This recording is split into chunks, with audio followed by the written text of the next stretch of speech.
Hello, good people, but now you know the deal. If the camera angle is off, it's not by design. I'm blind and it comes with the territory. It's been quite an interesting period in South African politics. In fact, when has it not been interesting? You might even ask me. So, there have been some notable wins and a whole lot of nothing. Something that we've become accustomed to, particularly the poor amongst us, right? They received nothing. Not even the Grand Coalition, GNU, can offer them something but VAT. But even the VAT is gone. There's no more value-added tax. And the point of discussion is, who shall we thank? Who shall we bow down to and give grace? That's the most important question right now. That's the state of South African society, that we're trying to figure out who must we say thank you to. Like, everybody's lining up to say, you need to thank us. Thank me. There are presses upon presses, press statements upon press statements, tweets upon tweets about who shall be thanked, who needs to be thanked, who must be thanked.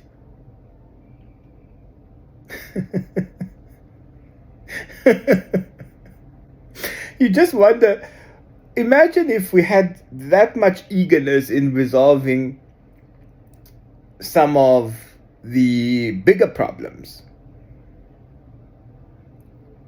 that we have not managed to resolve in the 31 years that South Africa has been a democracy.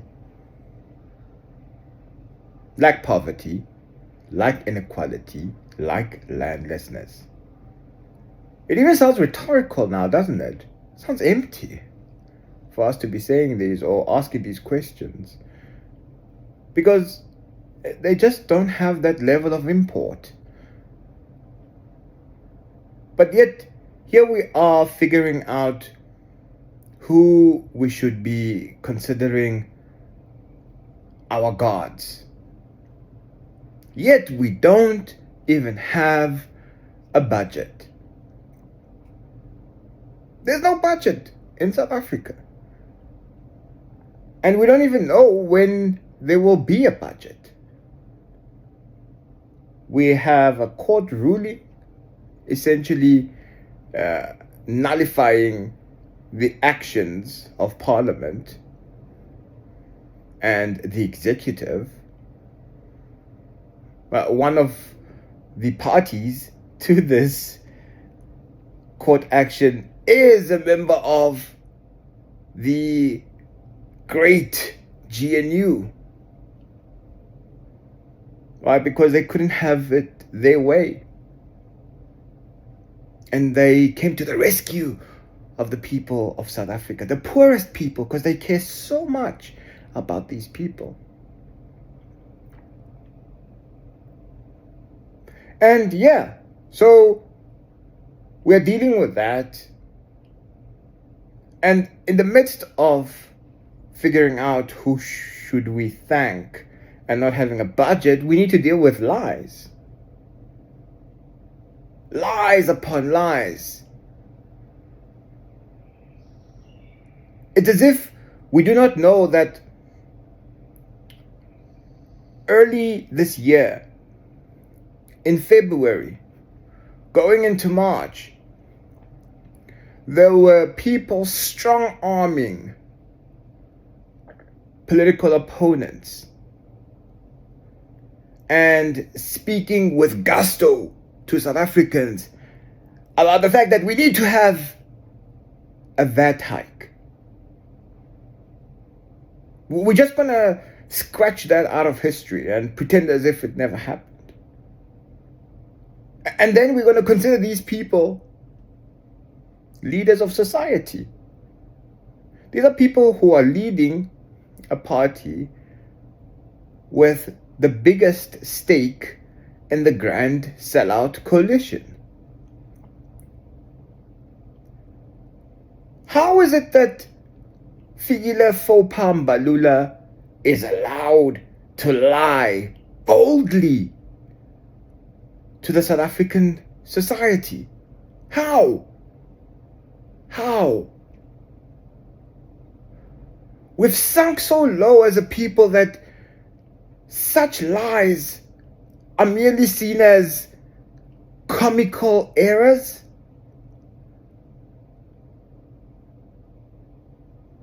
How the mighty have fallen. It's a total shame.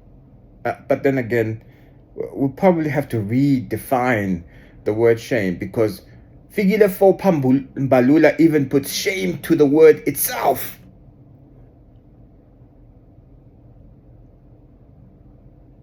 That's how much he's a disappointment to humanity. It's no longer a situation of Fikile Mbalula being an embarrassment to Gwagoko, the African National Congress. No.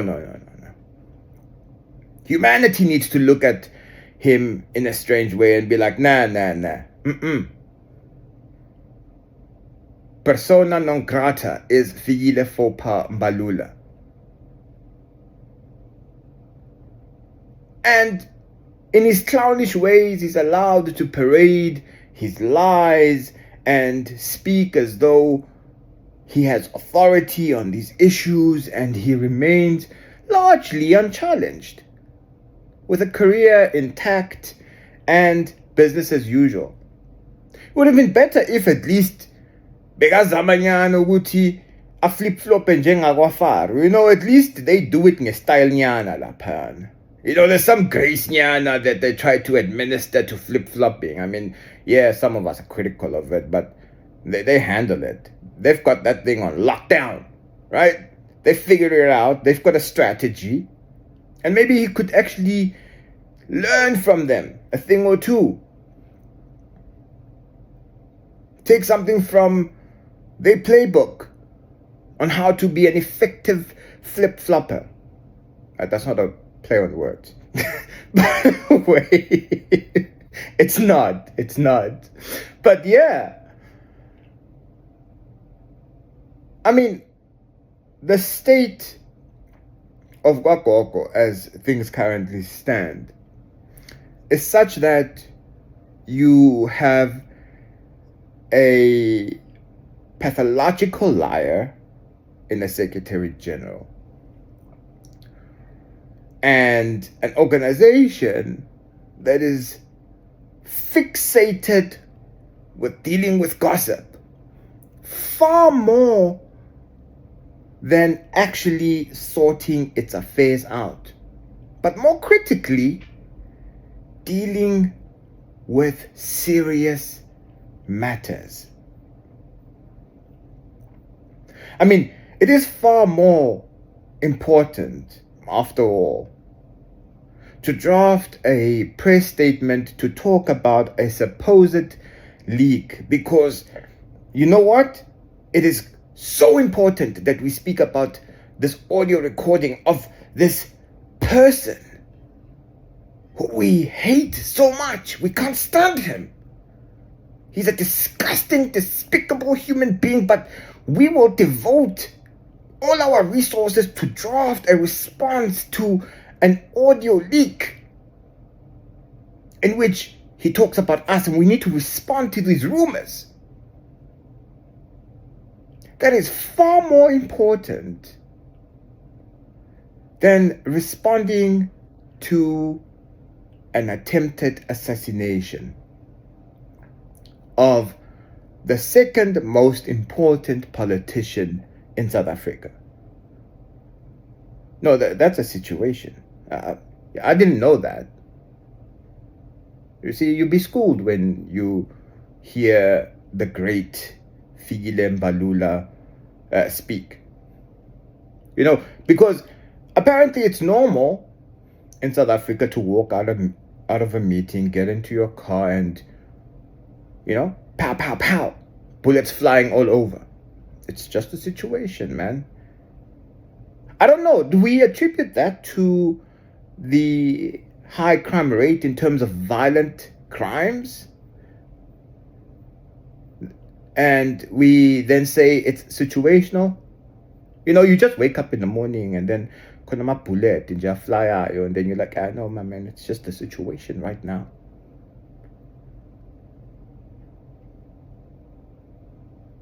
So that did not warrant a comprehensive, measured, clear response from the Secretary General's office. So maybe they just said, you know what, Comrade Deputy President Paul Mashtile, you know what, maybe if there are 4 or 5 bullets, then we shall consider the situation. I don't know. But look, I mean, we do need to say thank you, right? And I will say thank you in this particular instance to Senawo Thambo,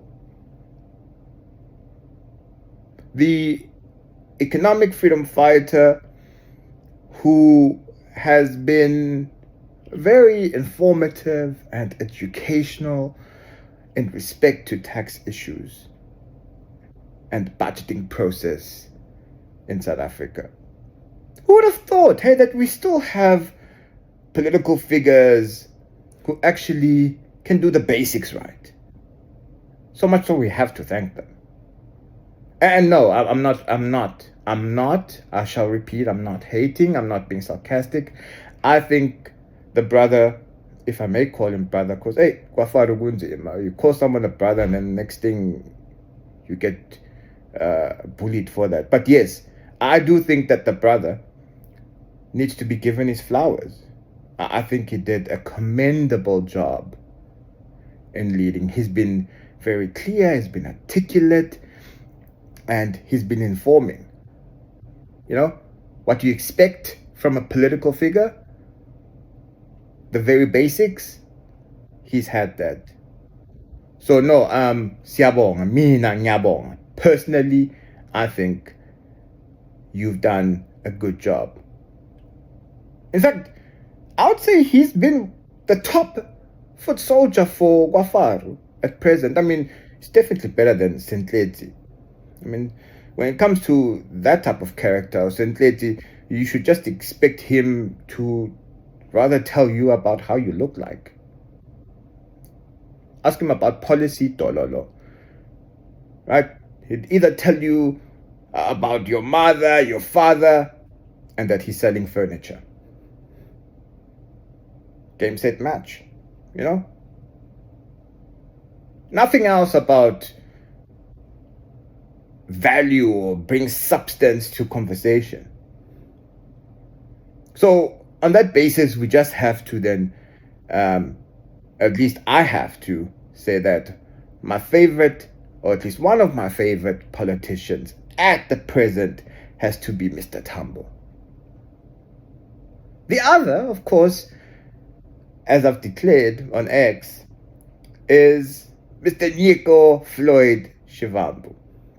Yes, I know. Look, I know about the church debacle and the fury, because you know why?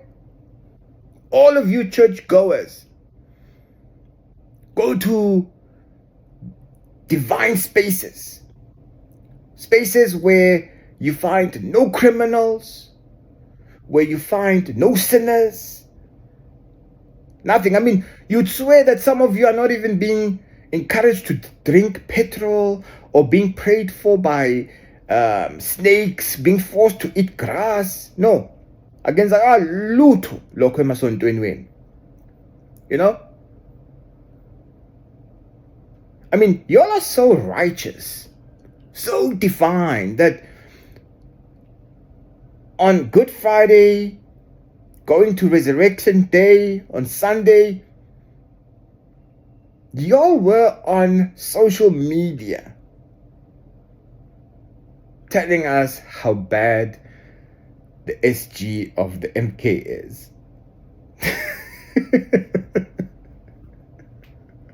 Look, am I saying I would go to Bushiri's church? Hell no. You wouldn't find me there. Right? I'm just a bit nitpicky about such things, about my spirituality. I try to keep things clear, right? Not to say that my church is perfect. It's got its own set of problems. But would I wake up 12 o'clock at night and issue a statement? Oh, hell no. Rebuking that the SG has gone to pray and acknowledged someone I don't like in his personal capacity? No. that would be a no-no. It was the dumbest, pathetic move I've seen in contemporary politics. Not even Fikile for Mbalula is that dumb, I would hope. But apparently no. That's the practice. Right? So Nhlamulo, I'm talking about now the spokesperson of Umkhonto Wesizwe, figures that no, it's most appropriate to wake up, draft a statement. Because you know what? I need to show my support to daddy's girl. Let her know that I got her back.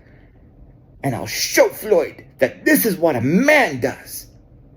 And you can read that thing like, that's Nhlamulo through and through. I mean, ufunda lesingisinyana sakhona laphayana, like Roman Dutch, jail, President Zuma would never run away, he didn't. It's like, vacuous, no substance, nothing, right? If anything, that was another instance of self-sabotage. I mean, the MK is very good at self-sabotaging. Like, where else do you find politicians and parties that are actually in the driving seat, seem to be getting things right, particularly at this tender age, but still managing to mess it up? And there'll be no accountability. It's another instance of a society that cannot hold. I mean, think about it. In a normal functioning environment,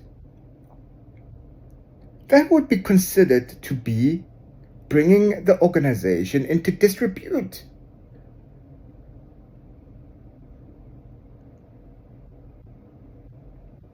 Certainly based on the fact that, it seems as though Nhlamulo was exercising his essay writing skills in grade 12. I mean, it's very unfortunate. Think about it this way. If you're an MK member, you've made so much advancement in communication because that's where the problem has been. And you seem to be getting it right, at least from my assessment, they were. And then all of a sudden, you have this type of communication, which is indicative of a party, an organization that's got problems, significant problems. So what do we make of that? What do we as outsiders or its members, its supporters, make of that? Because it's a clumsy move. You see, the problem with Nhlamulo is that, yes, he's talented, right? Clearly he came across a gift that perhaps he didn't know, or maybe he did know that he has. But now he's becoming too big for his britches almost. It's like, my man, are you a seasoned politician? Do you figure that because you're cool with daddy's girl, therefore you have the divine right to posture in the manner that you are? Do you have the bigger picture in mind? Do you even understand what this is? And I think that's a question to be asked to all of those people there in the MK. I mean, the MK talks about, hey, mele nikwazi ukuhloniphana, mele,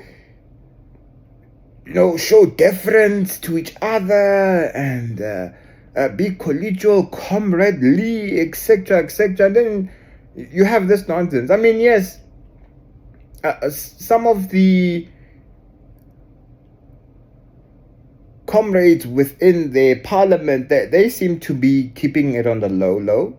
They don't want to get involved in the squabbles. But at an organizational level, it's looking really messy.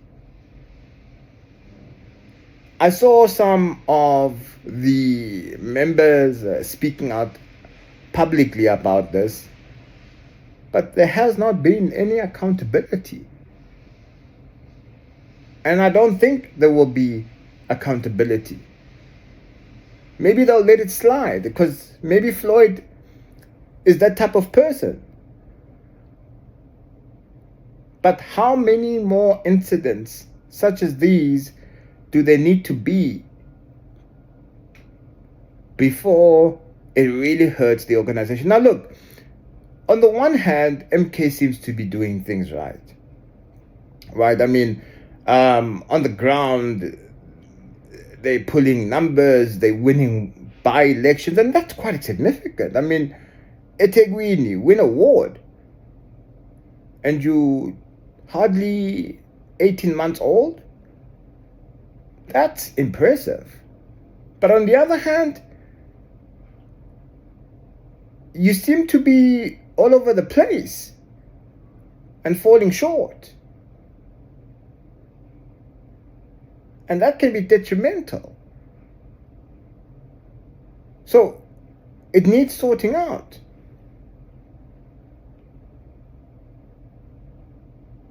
I think it's good enough at this point in time. I see that they are trying to involve the old man in many of the issues that they're dealing with in terms of on the ground. They're taking him to talks. And yeah, good work. Certainly is. Shivambu is making right noises. I mean, I think Shivambu, the Bushiri issue aside, is head and shoulders above his peers at the moment. I mean, there's no way, for example, you have him speaking about understanding the political landscape, right? Doing a political education in a presser, classifying the various parties and how they relate to each other so aptly. And the response to that from his competitor is to say, we are now the official opposition. I mean, it's indicative, right, of the type of person Shivambu is. Like, how do you compete with that? If it takes a leader of the opposition to have that shallow of a response to a political analysis, can't compare that, right? So it then becomes a question of how do you nurture that? How do you translate that into actionable results? Things that you can see the outcomes of. So far, it's winning by-elections. But can we attribute it to the prowess of Floyd Shivambu? I don't know. Look, I think the state of the situation, just to bring it back home, since we are all in a situation, one or the other, is that we need to grapple with this idea of movement and political parties. And it's important because when you look at parties like your Democratic Alliance, FF Plus, let's put Patriotic Alliance there, BOSA, sure. I mean, Action SA is kind of moving weirdly, right? But arguably you could try to put them there. I wouldn't necessarily. But yeah, there's some consolidation of power happening, right? Whereas this black progressive bloc thingy-majig that's going on there, it's in 6s and 7s. Now, my understanding was that they were trying to establish a movement. But others are playing party politics. And the thing is about a movement is that it is based on coalescing around a common interest, a goal, an objective, a mission, a vision, despite the differences that may be amongst the various interest groups. For example, the solidarity movement in Poland, right? Or the Indian Congress Party. Well, it was a movement initially. And what it had to do in India is to overcome colonialism. But let's bring it back home. The African National Congress. By and large, the existence of that organization has been a movement. It only became a party post-94 in the true sense. And I would argue this is why they're actually having so many problems. Right? They couldn't reorganize themselves. They couldn't rethink and reposition themselves properly as a political party. I mean, they tried to maintain this banner of movement by referring to themselves as a broad church. But that disintegrated into this neoliberal posse that we have in present day. So we have examples of movements. But what we see happening at the moment is that political party interest still triumph, right? They still take precedence over everything else. People are more concerned about electoral gains, about their financial positioning as political parties. And then you expect to overcome neocolonialism, inequality, poverty, the oppression of the marginalized with that particular mindset. It's a problem, and this needs to be explained to the people as well. Like, this political competition is essentially playing into capitalistic mindsets. Anybody and everybody who's involved in that type of game, notably Guafaru, right? One of the culprits, I would say that they're simply just not that concerned about the system. They want to tinker with it a bit, make a few adjustments, and keep it moving. And that is ultimately the problem that we have.